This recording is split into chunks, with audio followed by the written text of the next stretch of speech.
नीतीश कुमार और तेजस्वी यादव का सवाल है तो ये ट्रेडिशनल पार्टीज हैं। ये तो हमेशा से कहती आ रही हैं ना, हमारे पास अच्छी शिक्षा है। अगर हम स्कूल शिक्षा की बात करें तो 90% जो हमारे स्कूल्स हैं उसमें क्वालिटी एजुकेशन नहीं है। अगर हम उच्च शिक्षा की बात करें तो सारे युवा जो हैं पलायन करते हैं उच्च शिक्षा के लिए साउथ इंडियन स्टेट में या फिर दूसरे स्टेट्स में। स्वास्थ्य की अगर हम लोग देखें तो अपने खुद अगर हम लोग ग्राउंड रियलिटी अगर देखें सदर अस्पताल में जाकर, या फिर हम लोग जो दूसरे पटना में भी चले जाएं तो पीएमसीएच की रियलिटी देखें, वहाँ पे जो है हमारे पास भ्रष्टाचार देखने को मिलता है। जो विकास की बातें हो रही, नीतीश कुमार, प्रशांत किशोर दोनों लोग और तेजस्वी यादव तीनों लोग कह रहे हैं कि इस बार बिहार में विकास होगी और उनकी सरकार बनेगी तो बिहार में विकास होगी। क्या लगता है किसकी सरकार बेहतर होगी इस बार? देखिए, जहाँ तक ये नीतीश कुमार और तेजस्वी यादव का सवाल है तो ये ट्रेडिशनल पार्टीज हैं। ये तो हमेशा से कहती आ रही हैं। अगर देखी जाए तो 1990 से लेकर अभी तक जो 2025 है उन्हीं का सरकार है। लेकिन अभी भी जो हमारा बेसिक है शिक्षा, स्वास्थ्य, रोजगार, इसमें शिक्षा और स्वास्थ्य रोजगार ये बहुत ही अहम होता है किसी भी स्टेट के डेवलपमेंट के लिए। ना हमारे पास अच्छी शिक्षा है।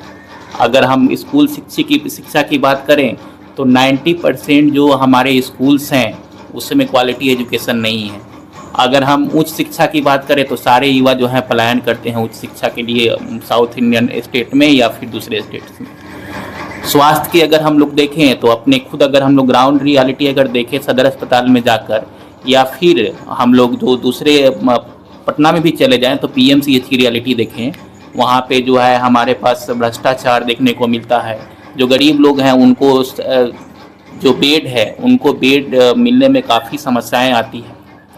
तो स्वास्थ्य भी हमारा बेहतर बहुत ही स्वास्थ्य का जो ढांचा है मूलभूत बहुत ही ख़राब है। स्वास्थ्य की सुविधाएं भी, और रोजगार का तो पूछना नहीं है। बिहार में तो फैक्ट्री लगी नहीं। नीतीश कुमार का ही कहना है कि यहाँ पे चूँकि समुद्र का तट नहीं है इसलिए यहाँ पे रोजगार नहीं हो सकता है।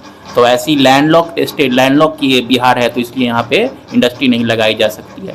तो शिक्षा, स्वास्थ्य, रोजगार हमारा मेन मुद्दा है। लेकिन उसके अलावा जो ये पलायन है, उसके बाद रेशियल डिस्क्रिमिनेशन है। बिहारी जो दूसरे स्टेट में जाते हैं उनको रेशियल डिस्क्रिमिनेशन का सामना करना पड़ता है, चाहे वो युवा हो, तीनों चारों मुद्दे जो बात किए हैं, अब तीनों चारों मुद्दे जो है प्रशांत किशोर जी काफ़ी से तेजी से सामने ला रहे हैं।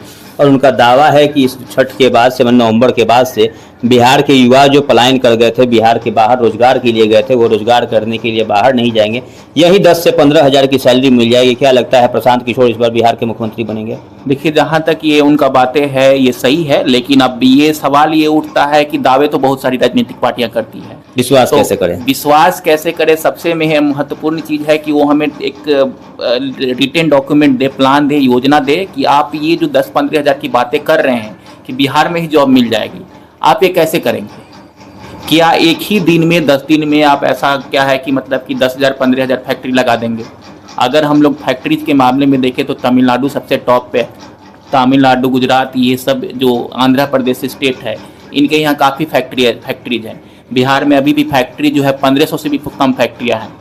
तो वाजिब सी बात है, आप ये कह रहे हैं कि तुरंत मैं ये कर दूंगा 1 महीने के अंदर, तो 1 महीने के अंदर ये कैसे होगा? संभव नहीं। आप क्या लग रहा है इस बार किसकी सरकार बेहतर हो सकती है? फिर से सरकार की जो जहाँ तक सवाल है तो ये जो 2 पार्टियां हैं, नीतीश कुमार और लालू यादव और बीजेपी, नीतीश कुमार और एनडीए ही, तो ये इंडिया वर्सेस जाति आधारित पार्टी है। तो जाति आधारित पार्टी है और ये इन लोगों का जाति पे ज़्यादा फोकस होता है, जाति पे इम्पोर्टेंट फोकस होता है। और शिक्षा, स्वास्थ्य, रोजगार, इन लोगों में उनका कार्य करने की उतनी प्रबल संभावना देखने को नहीं मिलती है।